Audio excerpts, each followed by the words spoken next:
Hey guys, David Alfred here for Advanced Poker Training and Rakeback. I wanted to make a video that goes a little bit over game theory and concepts behind game theory, and why we should be using game theory to better understand poker and equilibrium strategies. So before further ado, let's get into it.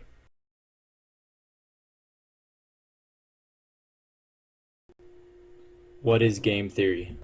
Game theory is the study of mathematical models of conflict and cooperation between intelligent, rational decision makers. In poker, we use game theory to create a set of equilibrium strategies. When these strategies are employed, no player can profit by deviating from their strategy. So what are equilibrium strategies, or otherwise called the Nash equilibrium? The Nash equilibrium is a concept in which each player is assumed to know the full equilibrium strategies of the other players, and no player has anything to gain by changing only their own strategy. This means that every play has the highest estimated value possible and is nearly unexploitable. I say nearly because pre-flop strategies and multiplayer games have not been fully solved, but we can make assumptions to what optimal unexploitable play would look like pre-flop and create equilibrium strategies using these assumptions. So why does it matter if we know the equilibrium strategies?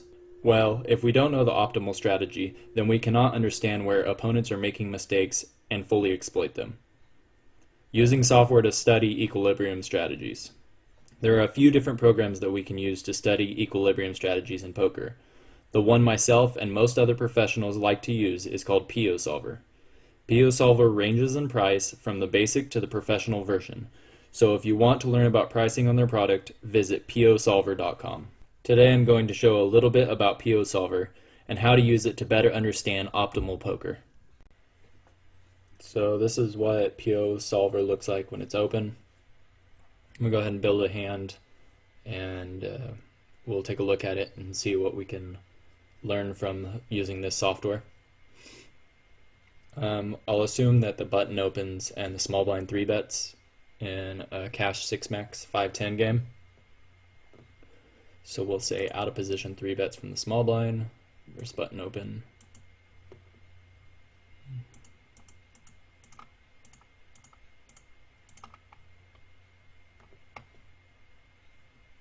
Looks about right. And button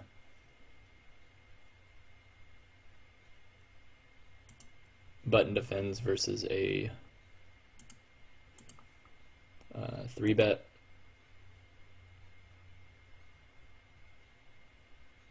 I don't have a button defend, so I'm gonna have to create one. We can defend all the way down to deuces, is probably profitable. I wouldn't be defending, realistically, I wouldn't be defending all these 100% of the time, so I'll put some weights on them.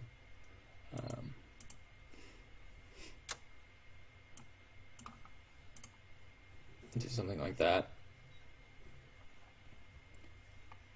And be defending pretty much all our suited connectors and all the way down to 10-8 suited 1-gappers. Won't be 4-betting those.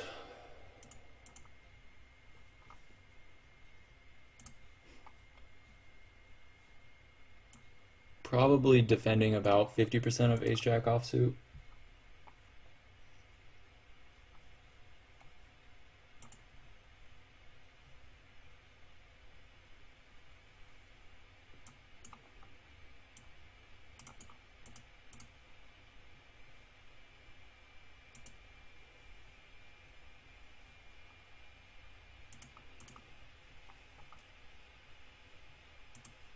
I think this is an okay defense range. I'll add a couple of more 1-gappers in there. Versus a small blind 3-bet from the button.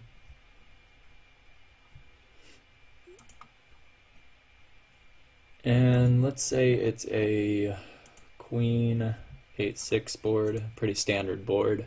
I like to use this one for examples. Starting pot, it was a 2.5x open, 9 big blind 3-bet plus 1 big blind, so a 19. 19 big blinds, so $190 is in the pot. 930 is the effective stacks. No, I'm sorry, 910 is the effective stacks, since they both put in 90. And they're starting with 100 big blind stacks. And let's do out of position first. Out of position, we're going to use a 60% sizing. I think it's fine to be using a different sizings, but we're not going to really get into that, how sizing affects your ranges. We'll just go ahead and put some standard sizings in here. And we'll include out of position bets since he was the 3-better.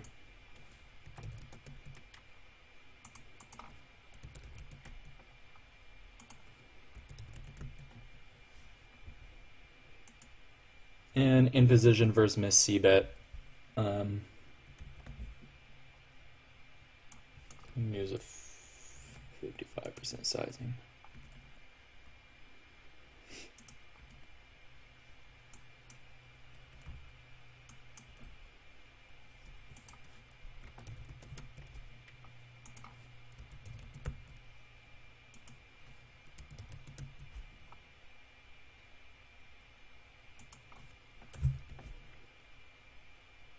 Let's make it 2.5x.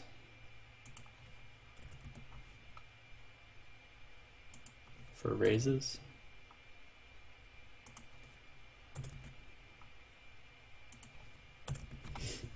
Okay. And that looks pretty good. So we just build the tree and click go.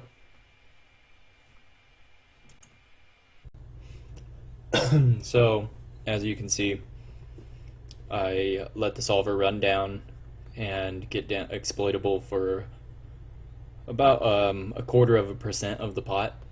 That's what I stop it at. You can let it run down to 0, so you're not exploitable at all. I just think it's fine to run down to this. So let's look at these numbers real quick. This is the EV out of position. Obviously has a stronger range, so he's going to have higher EV. This is the MES is max exploitative strategy, meaning if the opponent deviated as best as he could and exploited us as best as he could, which is for 0.2274% of the pot, he could get an extra 0.5 chips, something like that, in a pot, and which is really nothing at all. And this is in positions max exploitative strategy, and we're exploitable for just about half a chip in the pot. So now we'll go ahead and switch over to the browser and take a look at our equilibrium strategies. So if we go to root, that's the start of it. This is out of position player, so he's going to be betting on this board with a queen 8-6. He's going to be set as he's going to be betting about 45% of the time and checking the other 55% of the time.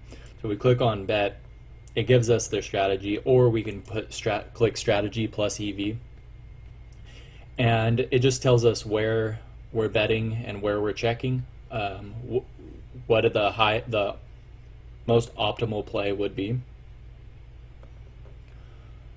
So if you roll over each one, let's go over to queens. Looks like queens here is going to be checking a very high frequency. And if you look down where it shows the queens down in this area, it says that the queen of spades, queen of hearts has an EV of 391.63 for betting, and for checking it's just a tiny bit lower, so it's a little bit higher EV to be betting there. So you can look over all the different ones, but he's checking his queens here, usually to defend his checking range, because if you're just checking a bunch of air like ace-jack, ace-10, ace-9, and some weak queens, then you're just going to have a really exploitable checking range. So really want to be checking top set on this board. In an equilibrium strategy, it's going to just be the highest EV.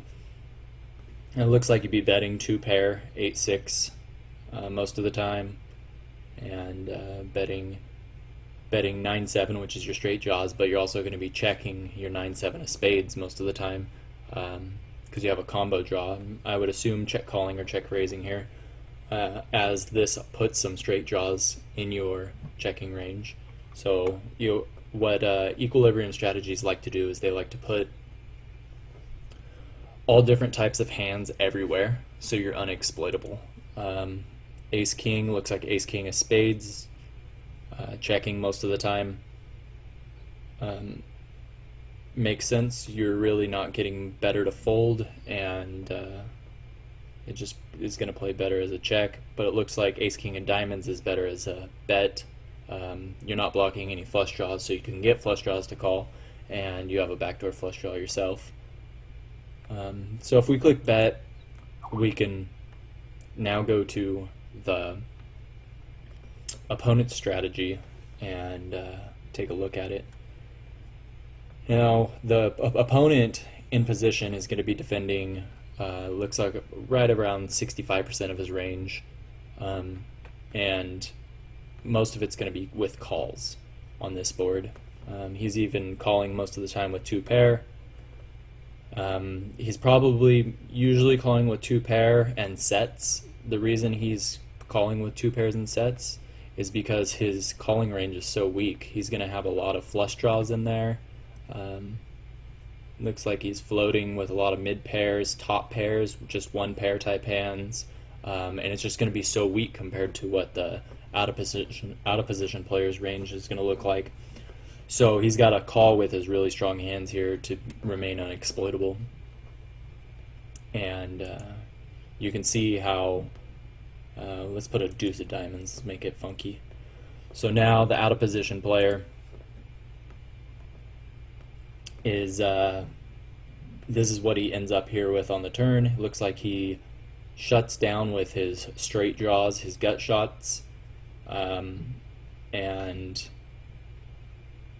most of his top pair hands, unless they're really strong top pair hands, and then he's betting them, and some of his sets of queens that he bet, he's going to be shutting down with as well. It's probably protecting that checking range again, but he's also betting aces, kings, and looks like a lot of flush draws, a lot of backdoor flush draws.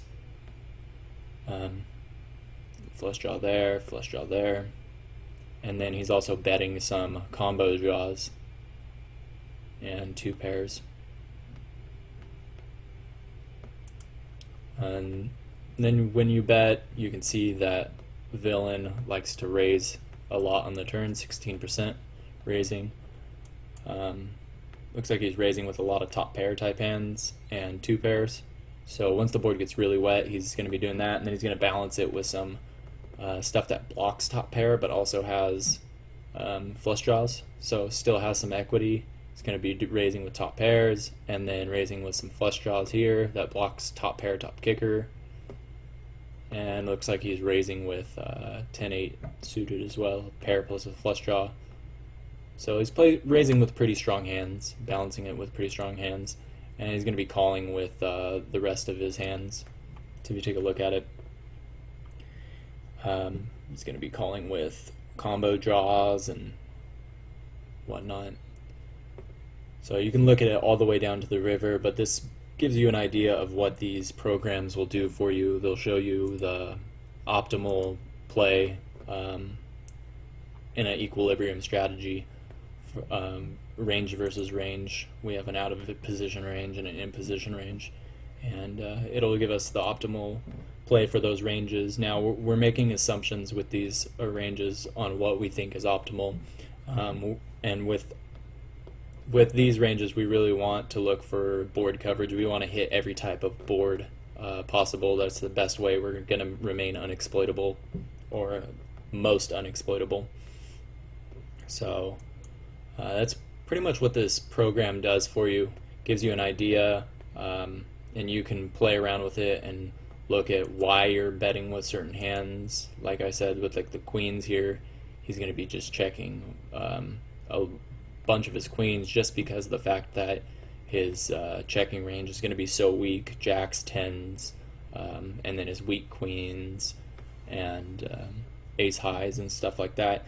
So he needs some really strong hands in his checking range, and this is a great one because it blocks a lot of combos of top pairs. It makes it hard for villain to have top pairs, so this is a great one to be checking to him. Yeah, so that is that for PO Viewer. So I want to give thanks to Wikipedia for providing some of the game theory information, and also to POsolver.com and the creator for allowing me to use PO in this video. If you have any questions about anything I mentioned in this video, leave them in the comment box and I'll try to get back to you as soon as possible. Thanks for watching. It's been David Alford for Advanced Poker Training and Rakeback.